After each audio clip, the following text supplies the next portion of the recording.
ہائے ہائے، اگر تم خامند ہو تو بیوی کے لیے رحمت بن جاؤ، بیوی ہو تو خامند کے لیے رحمت بن جاؤ، ایک دوسرے کو عزت دو، ہاتھ اٹھانا، گالیاں دینا، یہ کہاں کی انسانیت ہے؟ پھر ہمارا معاشرہ جوائنٹ فیملی سسٹم ہے، ساس ہو کر سسر ہو کر بچے اور بچی کی زندگی میں اتنا داخل ہو جانا کہ ان کی زندگی کوئی برباد کر دینا، یہ میرے پورے معاشرے کا ایک سلگتا ہوا، ایک جلتا ہوا، ایک دکھ دیتا ہوا، یہ ایک اتنا بڑا روگ ہے کہ میں کتنے ہی آنسو بہاؤں تو میں اس غم کا حق نہیں ادا کر سکتا جو ہر گھر میں لڑائی ہے، ساس اور سسر کا بے جا دخل بچی کی زندگی میں، اس نے گھروں کو آگ لگا دی ہے۔ ہمارے پڑوسی ذمہ دار ہیں، ان پڑھ ہیں بڑے ذمہ دار، تعلیم اتنی نہیں ہے، تو ان کے ایک بچے کا میں نکاح پڑھانے گیا تو ان کے والد بیٹھے تھے نکاح سے پہلے، ایسے ہی تو مجھ سے کہنے لگے مولانا صاحب میری بیوی نے مجھ سے کہا کہ دیکھو ہم دونوں عمر گزار چکے ہیں، تو ایسا کرو اپنے بیٹے کا گھر الگ بناؤ اور اس کی بیگم کو وہاں لے کر آؤ، اگر یہاں لے کر آؤ گے تو ہم دونوں کہیں ان کی زندگی خراب نہ کر بیٹھیں اور ان کی زندگی میں دخل دے دے کر کہیں ان کی زندگی کو تنگ نہ کر دیں، میرے بیٹے کا الگ گھر بنا، وہاں اس کی بیگم لوگ کے لیے لے کر آ تاکہ ہم ان کی زندگی میں داخل نہ ہو سکیں۔ میں حیران ہو کر ان کو دیکھ رہا کہ ان پڑھ باپ، ان پڑھ ماں، اور اتنی اعلیٰ درجے کی بات۔ اب ہر آدمی میں یہ سخت نہیں کہ اپنے بیٹے کے لیے الگ گھر بنائے، یہ تو ہمت ہے کہ ان میں دخل دینا چھوڑ دے، کہ خامند سے زیادہ خامند کے ماں باپ اس کی بیوی پہ حق جتا رہے ہوں، یہ میرے نبی کی معاشرت نہیں ہے۔ میں دکھ سے کہہ رہا ہوں، اب محسوس نہ فرمائیں، کوئی عورت ساس ہے تو محسوس نہ کرے، کوئی سسر بیٹھے محسوس نہ کریں، میں درد بھری فریاد کہہ رہا ہوں، یہ میرے معاشرے کا سلگتا ہوا ایک مسئلہ ہے، ایک گہرا داغ ہے جس نے زندگیوں کو تباہ و برباد کر کے رکھ دیا ہے۔ کہیں اس کو الٹ بھی ہوتا ہے کہ آنے والی لڑکی ایسی بدتمیزی کرتی ہے کہ اس کے خامند کے ماں باپ کو بے عزت کر کے رکھ دیتی، رشتہ داروں سے توڑ کے رکھ دیتی ہے، یہ کیسز بھی ہیں لیکن یہ تھوڑے ہیں، یہ دوسرے والے زیادہ ہیں۔ میں اپنے نبی کی معاشرت بتانا چاہتا ہوں کہ میرے نبی کی زندگی میں محبت کے سوا کچھ نہ تھا،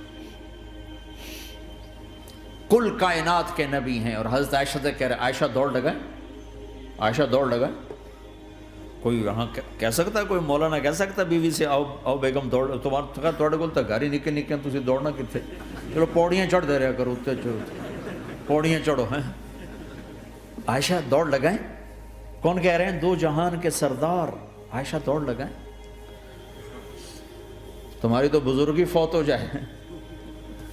تو آپ نے صحابہ سے کہا، ایک سفر سے واپس آ رہا، جاؤ بھائی سب آگے چلے جاؤ، وہ سارے آگے چلے گئے، جب وہ نظروں سے غائب ہو گئے، عائشہ آؤ دوڑ لگائیں، دونوں نے دوڑ لگائی۔ حضرت عائشہ فرماتی میں آگے نکل گئی، کچھ سال گزر گئے تو میں ذرا موٹی ہو گئی، تو ایک سفر سے واپس آ رہے تھے، آپ نے کہا صحابہ سے چلو بھائی آگے، سارے صحابہ آگے چل کے غائب ہو گئے، کوئی نظر نہیں آ رہا، تو پھر آپ نے کہا عائشہ دوڑ لگائیں، میں کہا لگائیں، کہا میں ہم نے لگائی تو میں ذرا موٹی ہو گئی تھی، تو نبی آگے نکل گئے، تو پھر آپ نے فرمایا ہذہ بتلک، عائشہ آج میں نے اپنا بدلہ لے لیا، اس وقت تم جیت گئی تھی، آج میں جیت گیا۔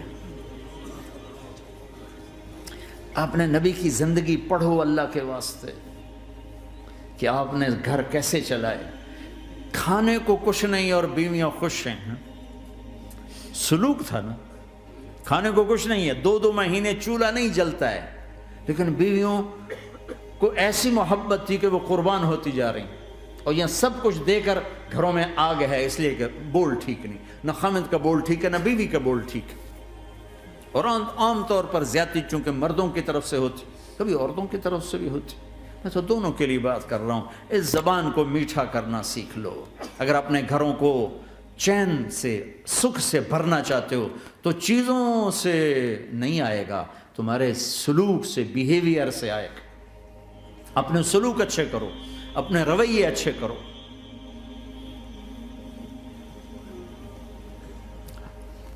مسجد نبوی میں حبشہ کے لوگ، ایتھوپیا، وہ کر رہے تھے چھوٹے چھوٹے خنجر، اس کے ساتھ نا وہ رقص کر رہے تھے۔ تو حضرت عائشہ کے کان میں آواز پڑے کہ یا رسول اللہ میں نے دیکھنا ہے۔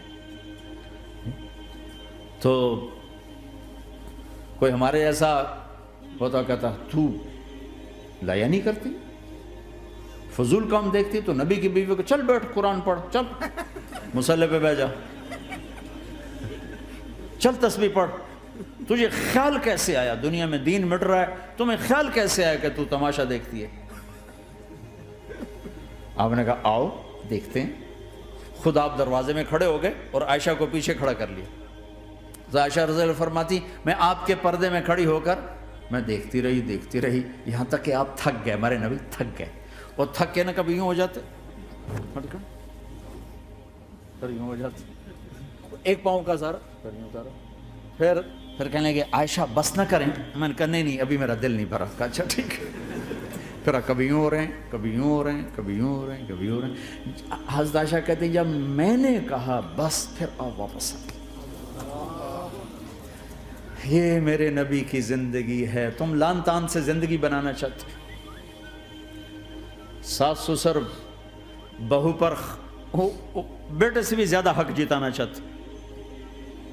یہ عام معاشرے کی بات بتا رہا ہوں کہ بہت تباہی ہے۔ میں تو مسائل سن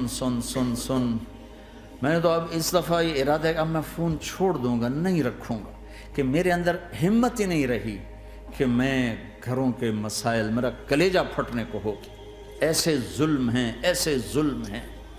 ہمارا سسرالی معاشرہ بڑا ظالم ہے، بڑا ظالم، 99.99% ظلم ہے۔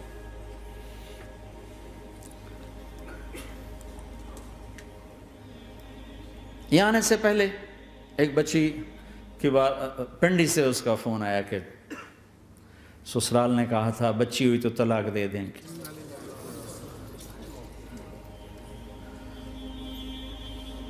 بچی ہو گئی، میں نے ہاتھ جوڑے، پاؤں پکڑے، میرا کیا قصور ہے، اللہ کی تقدیر ہے۔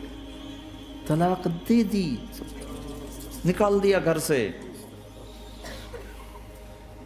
حج میں 2 بچہ بچی ساتھ تھے ابھی میرے حج میں، تو 22-23 سال کا بچہ تھا، اتنی سال کی بچی تھی، تو وہ میرے ساتھ حج میں اکٹھے تھے۔ تو ہم عرفات میں تھے، تو وہ بچہ میرے پاس آ گیا اور کہا بس مولانا میں اپنے گھر سے بڑا تنگ ہوں اور میں نے فیصلہ کیا میں جاتے اپنی بیوی کو طلاق دے دوں گا۔ میں نے کہا شادی کتنا عرصہ؟ کہا 3 سال۔ میں نے کہا بیٹا ایسا نہ کرو، میں جب حج سے ہم واپس جائیں گے نا عزیزیہ میں، تو تم دونوں میاں بیوی میرے پاس آنا۔ تو ہم جب واپس گئے تو میں نے پہلے اس کی بچی کو بلایا اور وہ خود ہی ملنے آ گئے کہ میرے کچھ مسائل ہیں۔ پھر اس نے بیچارے نے اپنا دکھڑا شروع کیا، تو کہا جی 1 سال بچہ نہیں ہوا تو میری ساس نے مجھے اتنا ذلیل کیا، سسرال نے، یہ تو بانجھ ہے، یہ تو بانجھ ہے، اس کا تو ہونا ہی نہیں ہے، اور اتنے تانے کہ میرے ماں باپ بھی رو برا حال، میرا رو برا حال۔ پھر آخر یہ ہوا کہ چلو میڈیکلی دیکھا جائے، ٹیسٹ کیا گیا تو فالٹ بچے میں نکلا، میں تو کلیئر تھی، تو پھر میری ساس کی ٹیپ بدل گئی۔ تو تقدیر ہے، تقدیر میں لکھا تھا ایسے ہی، تقدیر ہے، اب تقدیر آ گئی، اللہ کی رضا پہ پہلے اس کو ذلیل کیا ہوا تھا، اور جب بیٹے میں فالٹ نکلا تو اب یہ تو تقدیر ہے، تو اللہ کی رضا پہ راضی ہو جائے۔ یہ چھوٹے چھوٹے مسائل۔ جب میں نے تھوڑی سی ان سے سٹنگ کی تو ابھی میں اس سے فون سے ان ٹچ ہوں کہ کہیں یہ پھر بے وقوفی نہ کر بیٹھے۔ کہا مولانا ہمارا گھر سکھی ہو گیا پر ماں باپ دونوں ناراض ہو گئے۔ میں نے ان کی ناراضگی کی فکر نہ کر، انہیں راضی کرنا تیرے ذمے، تیری بیوی کے ذمے نہیں ہے، تو اپنا حسن سلوک باقی رکھ۔ اس حد تک یہ ہمارے گھروں میں جو نہ جاننے کی وجہ سے دیکھو تمہارے یہاں ٹریفک کا سسٹم کتنا اچھا ہے، 10,000 گاڑیاں چل رہی ہوں، ٹریفک بلاک نہیں ہوتی، چل رہی ہوتی، چونکہ ہر آدمی اپنی لائن میں چل رہا ہے۔ اور ہمارے پاکستان میں 10 گاڑیاں کٹھی ہو کے سر پھنسا کے کھڑی ہو جاتی ہیں، ساری رات کھلوتے رہتے ہیں، راہ نہیں دیتے، کھلوتے ہیں کئی دفعہ او تو ہٹ او تو ہٹ او تو پیچھے ہو 200 گاڑیاں ادھر 200 ادھر. یہ چونکہ میں روز سڑکوں پہ چلتا ہوں، روز یہ تماشا دیکھتا ہوں. اگر تم اپنی لائن میں رہو تو کوئی فساد ہی نہیں. جب تم اپنا بیریئر کراس کرتے ہو پھر فساد شروع ہو جاتا.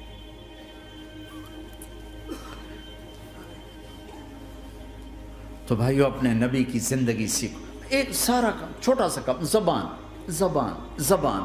غیبت چھوڑ دو، جھوٹ چھوڑ دو، گالی چھوڑ دو، تانا چھوڑ دو، طنز چھوڑ دو، برا بھلا کہنا چھوڑ دو، بلکہ حوصلہ افزائی کرو، تعریف کرو. ایک ہماری دھوبن تھی ماسی شریفہ، مرحوم 85 میں فوت ہوئی، سن 85، بہت لڑاکی تھی. تو وہ آگے ایک دن میری بہن کے پاس کہنے لگی بی بی میری یہ نوہ میں نال بڑا لڑتی آپ تھی، میں نے کوئی تویز دے ساریا میری یہ نوکر بن گیا. تو وہ میری بہن نے ایسے نا ایک کاغذ پر نا وہ کل لکیریں لکونے لگا کے تو ایسے بالکل رول کر کے کہا کہ ماسی شریفہ جب تیری لڑائی شروع ہو نا تو نے یہ تعویذ یہاں رکھنا ہے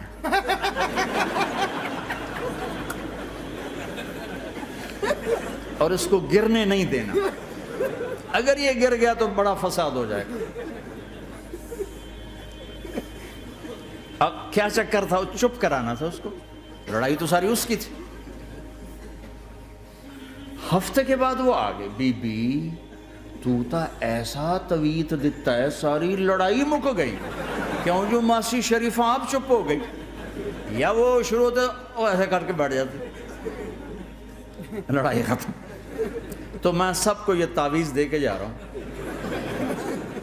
جب تمہاری لڑائی شروع ہو تعویذ یہاں رکھ لینا، بولنا نہیں. دیکھنا چند دنوں میں تمہارے گھروں میں محبت کے پھول کھلیں گے. یہاں بہت زیادہ طلاق بڑھ چکی ہے، تھوڑے دنوں میں طلاق جو ایک دوسرے کی برداشت نہیں ہے. یہ میرے نبی کی زندگی ہے، برداشت کرو.